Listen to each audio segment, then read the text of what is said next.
Hey friends, I'm Jayme Lewis, and today we're checking out this Rainbow Machine by EarthQuaker Devices. And there's really only one thing that I actually care about, and that's what does it sound like? Rise up and take you higher.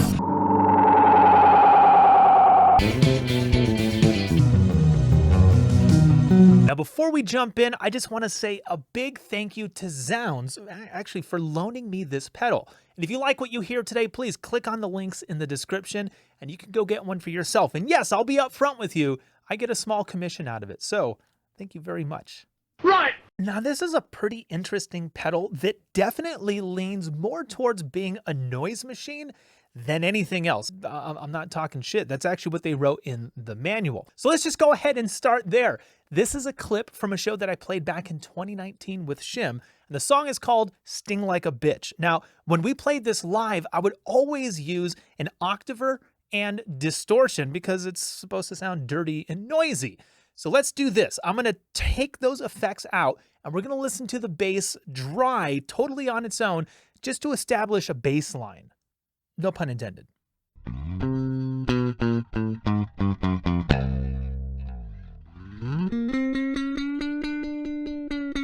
Yeah, I know, it sounds pretty lame. But again, there's supposed to be a ton of effects because the whole purpose of this part of the song is just mayhem and noise and absolute chaos, as you can see from what the rest of the band is doing. So let's do this. I'm gonna run it through the Rainbow Machine this time, and I'm gonna really mess around with the magic and the pitch knobs. Let's see what that sounds like.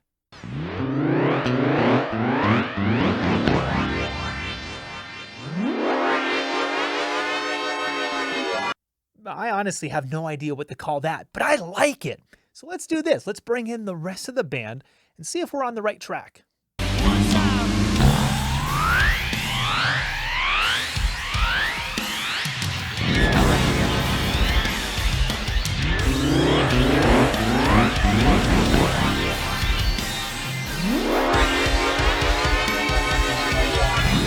All right, next let's try to use this thing in a more musical context. If that's the wrong word, then at least slightly more usable. So here's a slap groove from some production music that I recorded sometime last year. If I'm not mistaken, I'm playing on a 4-string Warwick rock bass Corvette double buck. Jesus, say that 10 times fast. And I'm gonna be using the Magic Engine, and I'm gonna drop the pitch all the way down to try to create like some intergalactic laser gunfight kind of sounds. So why the hell not?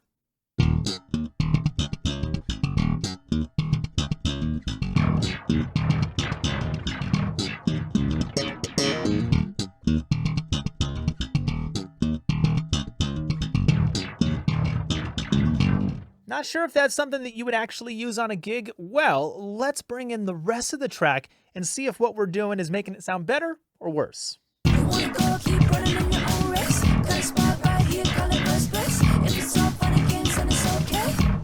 Okay. Bring that fire.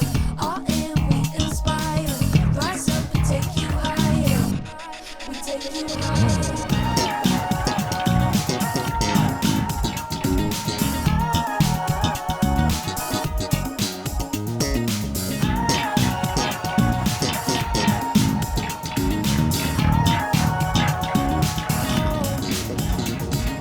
Now here's a pretty cool sound that I just sort of stumbled upon while I was playing some chords through the Rainbow Machine. So this is a chordal exercise from a lesson that I did a few years ago at thebassist.net, which, by the way, houses over 450 bass lessons with yours truly. I'm not kidding at all. I counted yesterday. There's a lot.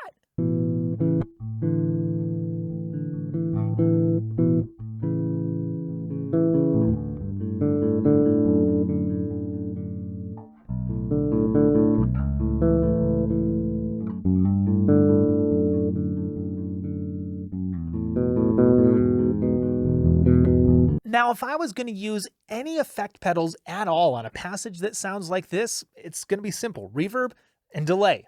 Maybe chorus, but either way, check out how the Rainbow Machine is going to sort of meld those three sounds together with like a slapbacky, gated reverb, maybe detuned chorus type of sound. And then check out what happens when I start messing around with the magic knob on the trails.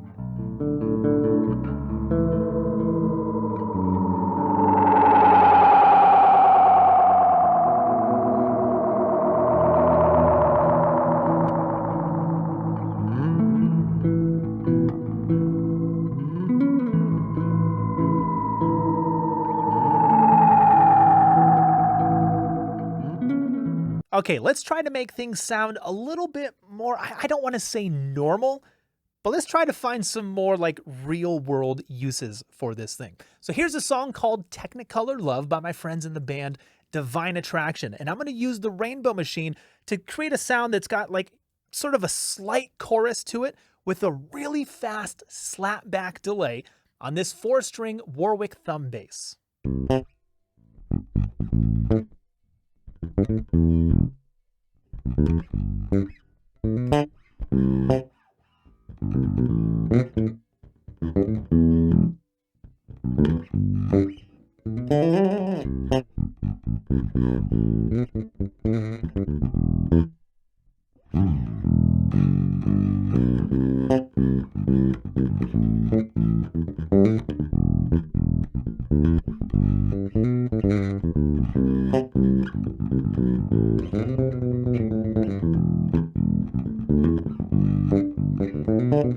Now it's really subtle, but there's almost like a 3D effect to it. Like it's got more dimension or more space to it. I don't know, but here's what we'll do. I'll bring in the rest of the band and y'all tell me in the comment section if you can still hear what I'm talking about in the context of a mix.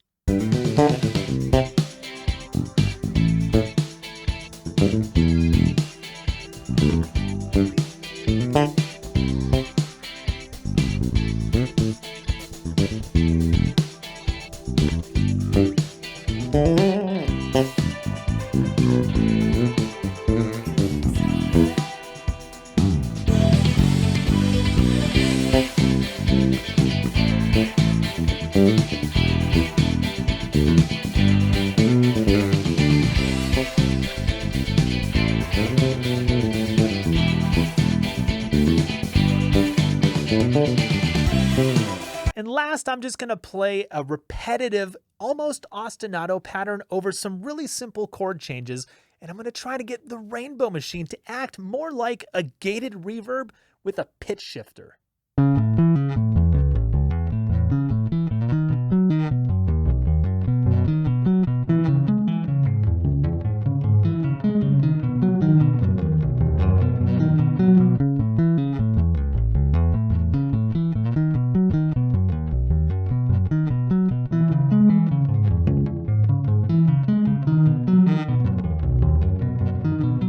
Kind of spooky, almost haunting, maybe ethereal sounding. I don't know how you would describe it, but let's do this. Let's bring in the rest of the track. I don't know why I keep doing this. And let's see if we're adding some depth and dimension to this moving line.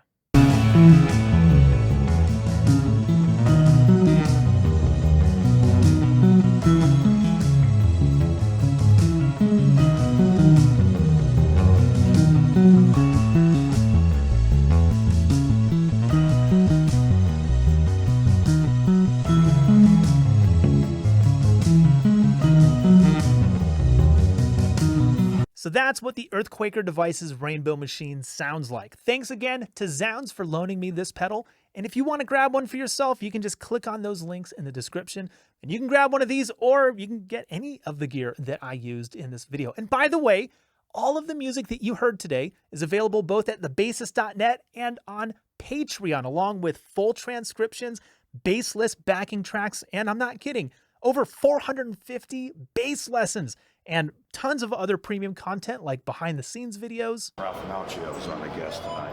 Oh, good. Live concert footage. Every episode of the Bassist podcast. I'm always the guy that's making sure the band leader knows, like, I don't need any bass solos. Like, I just love playing bass. Original music, merch discounts, and much more. And if you want to know my opinion about the Rainbow Machine, how I think it stacks up against other noisemakers, and whether or not I think you should have one on your pedal board, just check out my deep dive videos over on Patreon. So thanks again for stopping by, and we'll see you next time, okay?